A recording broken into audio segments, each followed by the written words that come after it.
Welcome to Your Success Podcast. We give you actionable insight and stories behind real-life success wherever you go. Here are your hosts, Angelos and Mo.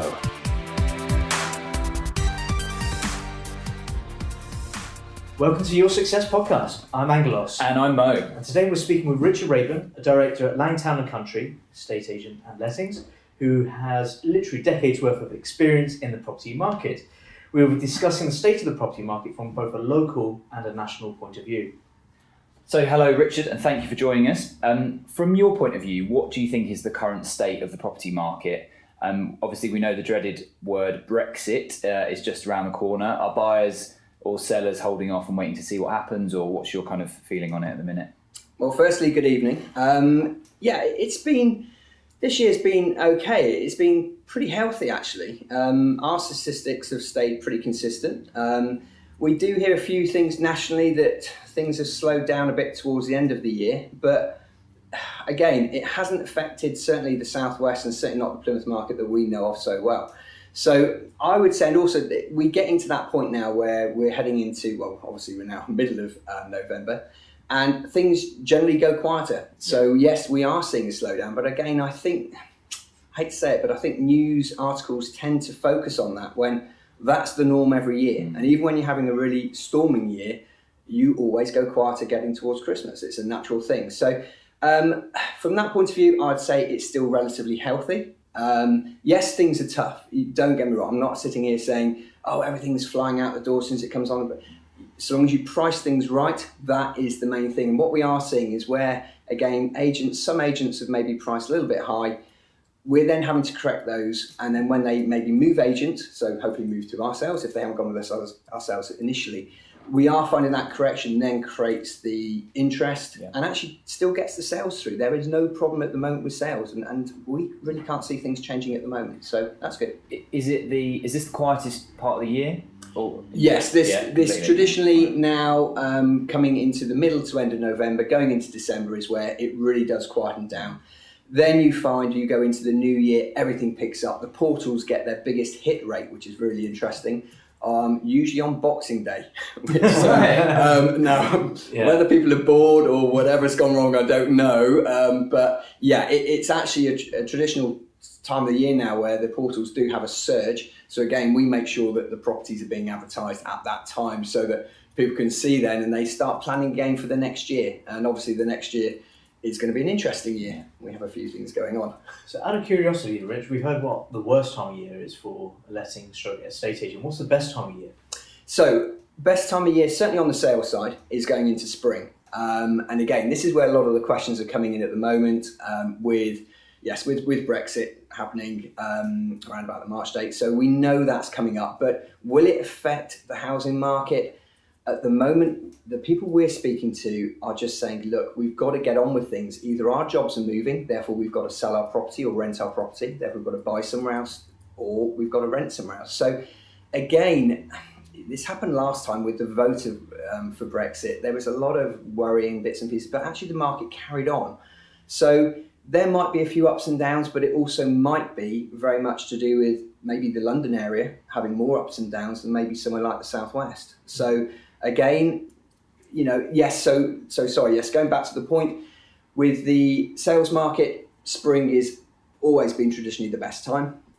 For the rental market, we tend to pick up on the rental market as soon as you get through January. As soon as you go into January. So middle to end of January, we start picking up, going into February, good month, and then really it continues all the way through. And we don't really have a slowdown in the summer either. So our original or our main slowdown is normally around about the middle of November going into December, when people then start looking for January of next year to move into. And that's sales and lettings? So that's more on the lettings, on the letting side, the back bit. The sales side tends to pick up in spring. Yeah. Again, we get over the cold, and then people are like, oh, right, what's happening this year?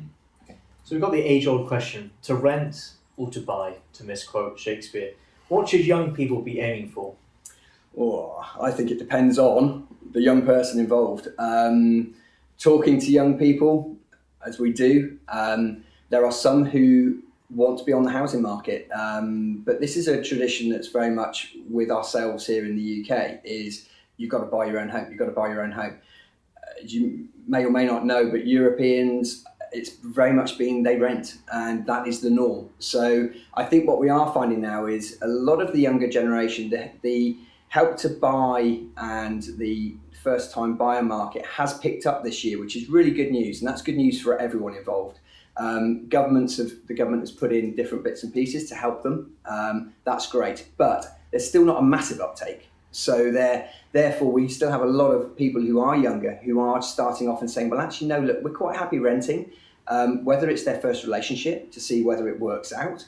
But also, there's a lot of responsibility. When you bought your own house, it's your responsibility. If the roof blew off or you have a boiler that goes down, you've got to fix it. So again, a lot of them are saying, well, to be honest, I'm quite happy leaving that to someone else to fix. I'll pay the rent, I know what I'm paying, I know what my outgoings are, and there's no nasty surprises. So again, a lot of people in the rent on the younger side are still quite happy to rent. Plus they've also got the flexibility to live in a place which they couldn't traditionally afford, right? That's right, yeah. Yes. And again, with renting, they can give notice if they want to move somewhere else, or if their job takes them somewhere else. They haven't got that worry of then having to sell the property or look themselves maybe to rent it out themselves to then rent somewhere else in another area. Interesting. So you mentioned some of the positives for property buyers, like Help to Buy and that kind of thing. What challenges do you see that for property buyers, whether that's first-time buyers or second movers, in 2019? Predicting 2019, I think this year is particularly difficult. We always go through this coming up this time of the year. You know, what do we see happening in 2019? I don't think a lot different to what's happened in 2018, if I'm really honest. The prices, again, down here in the southwest have increased. They've increased more than actually some other areas, but generally it's very localized. And what we are finding really though is it's a small increase, but not a massive increase. And I think that will just continue again into 2019. It's the same scenario. There's not enough houses around. Therefore, the sales market will always hold its own there. You might have an odd dip here and there. It might be around that March time that we do have a dip. We don't know this year. So I don't think anyone can really predict it. From a lettings point of view, slightly different actually, we're looking at this because it's been a very good lettings year again this year, and we're predicting another good year next year. Now rents across the country, and you might have seen this, that there's a lot of talk about rents are really increasing around the country. Again, down here, particularly in Plymouth, that hasn't been the case so much. We've stayed pretty consistent. Again, because often you can't justify higher rents, whereas other areas maybe you can. So again, that will be one to watch out for though, because 2019 could also see the introduction of the tenant fee ban, in which case, if that does happen in 2019, that will also make a difference. Yeah, because that was meant to be coming in this year, but I think that the government's been a little bit distracted this year with other things going on, and I don't think it's the best thought out policy. You're part of Arla, aren't you, Rich? Yes, I am. Yes. Can you just explain to our listeners what Arla is and why that makes a difference when you're approaching a letting agent? Yeah, Arla is that's the professional arm to ourselves. So we have to qualify as Arla agents, so we have to give professional advice. We get audited, so we can't run off with people's money, which has been done before in the past. Not by you, obviously. No. We're insurance-backed agents. So basically, if anything did go wrong, heaven forbid, everything is protected within our company. So we always strongly get advice from an Arla agent from lettings point of view, or from the NEA on the sales side. It's very much they're basically part of Property Mark. And again, Arla have been working with the government over this tenant fee ban and have been saying to them, look, restrict fees to a level that works. It hasn't been taken up. The government are very insistent that it's going to happen. However, again, with everything that's going on at the moment, is when is it actually going to come out? We don't know. And it could actually be towards the back end of next year if this fee ban actually does happen next year. So when it does, if and when it does come in, how do you think letting agents are going to cope with the removal of the fees? Yeah, it's going to be a very interesting time. I think with some letting agents, they have a lot of their money that they actually make is actually within the fees that they charge the tenants. Those agents will either have to sell or will probably just give up because there'll be nothing for them in it, which then you'll have other agents who will want to boost their numbers. So they'll be looking to purchase letting companies so that they've got more stock, so that they can then sort of like justify that loss of that money. So I think the sensible agents who have not charged too much, and therefore it's not a huge percentage of their income, I think they'll be fine. The ones who maybe haven't will be the ones who maybe go under. So I think there is going to be an interesting year ahead again for letting agents, and that will probably continue for at least 1 or 2 years. So flipping that round now, Rich, what opportunities do you see? What positives do you see happening next year? So positives are, I think if you're a good letting agent, this is again strongly on the letting side, is then you continue doing what you do well. You prove to the customer that they're paying you, if it's a landlord, they're paying you a fee to do the service correctly. And then you've got to look after your tenants to make sure they're happy as well. And so long as you've got a balance of good tenants and good landlords and they're both happy, renting your property is okay. It's when you have a problem where one side isn't happy, and that's where you get your problems. That's where all of the man hours come in, and that's where it can be quite time consuming and not profitable. And how will letting agents cope with the removal of the fees? Well, a bit of what I've just said. Some won't, and they could go under. And like I say, I do think you will see a lot of letting agencies up for sale next year who can't actually cope with the fact that the fee ban will be coming in. So what are the other alternatives to actually the fees that they charge? Just charging the landlords more? Or? Yeah, this is, everyone's looking into this to see what they're going to do. And obviously I think the main thing is, everyone wants to know that the tenants have been referenced before they go into your property. Well, who's going to pay for that? Is the agent expected to pay for that now? Well, the agent won't have the money to pay for that. So it will be a case of talking to landlords and talking to them sensibly and saying, look, how do you see this? Do you want to pay for a tenant to be referenced before they go to property?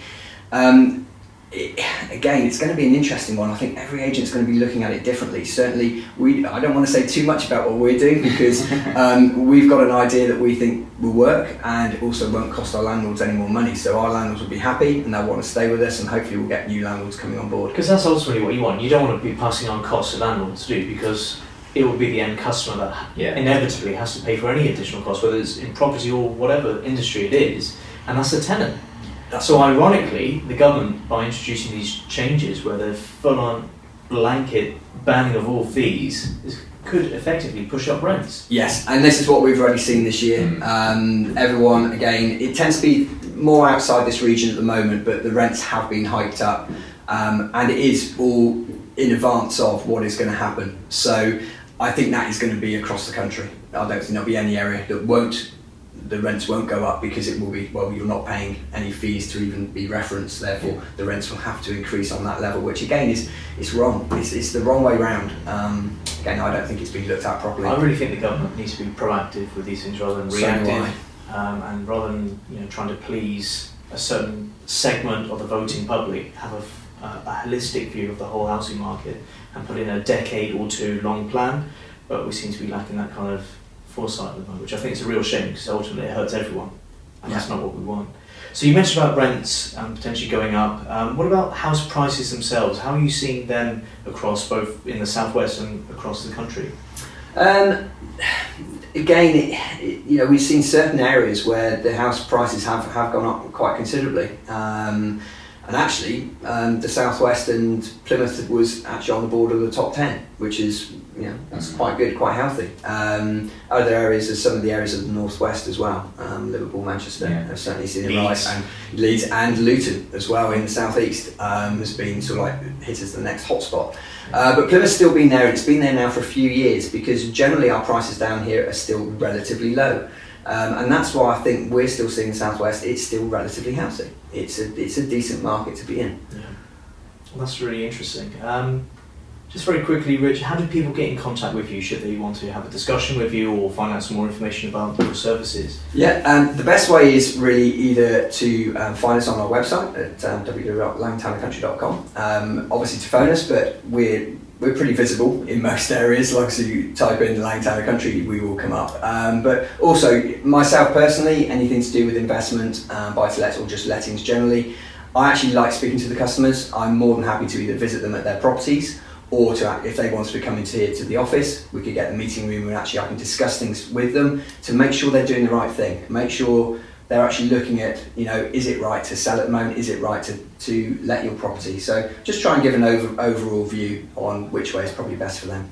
Fantastic. Well, thanks for your time, Richard. But we want to know your thoughts at home on what 2019 will bring to the property market. So send us an email at hello@yoursuccesspodcast.com or get in touch on Facebook, Twitter and Instagram. So thank you for listening to Your Success Podcast, and thank you again, Richard. Please click subscribe, leave us a review, and we look forward to your comments on our Facebook and YouTube channels. And don't forget to check out our #1 best-selling book about how to be successful, called Your Success, at tiny.cc/yourbook. So I've been Mo. And I've been Angelos. See you again on the next exciting episode of Your Success Podcast. You have been listening to Your Success Podcast. Click subscribe for more incredible content. More details can be found at www.yoursuccesspodcast.com.